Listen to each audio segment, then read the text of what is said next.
साथियों, आज दुनिया भारत को एक आशा की दृष्टि से, एक विश्वस्त की दृष्टि से देखती है, क्योंकि भारत का जन भी युवा है और भारत का मन भी युवा है। भारत अपने सामर्थ्य से भी युवा है। भारत अपने सपनों से भी युवा है। भारत अपने चिंतन से भी युवा है। भारत अपनी चेतना से भी युवा है। भारत युवा है क्योंकि भारत की दृष्टि ने हमेशा आधुनिकता को स्वीकार किया है। भारत के दर्शन ने परिवर्तन को अंगीकार किया है। भारत तो वो है जिसकी प्राचीनता में भी नवीनता है।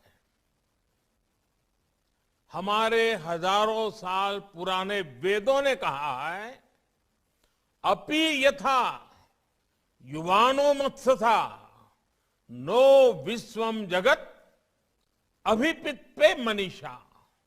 यानी ये युवा ही है जो विश्व में सुख से सुरक्षा तक का संचार करते हैं। युवा ही हमारे भारत के लिए, हमारे राष्ट्र के लिए सुख और सुरक्षा के रास्ते अवश्य बनाएंगे।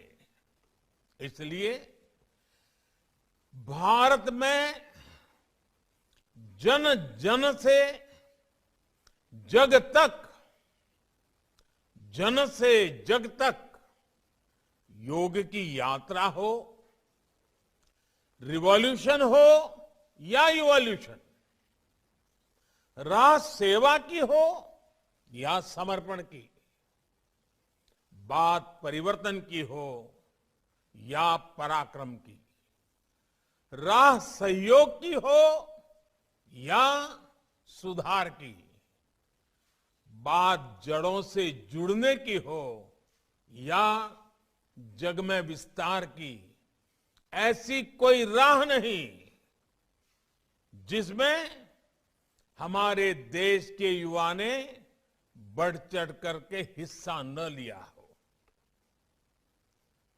अगर कभी भारत की चेतना विभाजित होती तो ऐसे समय शंकर जैसा कोई युवा आदि शंकराचार्य बनकर देश को एकता के सूत्र में पिरो देता है। जब भारत को अन्याय और अत्याचार से लड़ने की जरूरत होती है तो गुरु गोविंद सिंह जी के बेटे युवाओं का बलिदान आज भी रास्ता दिखाता है।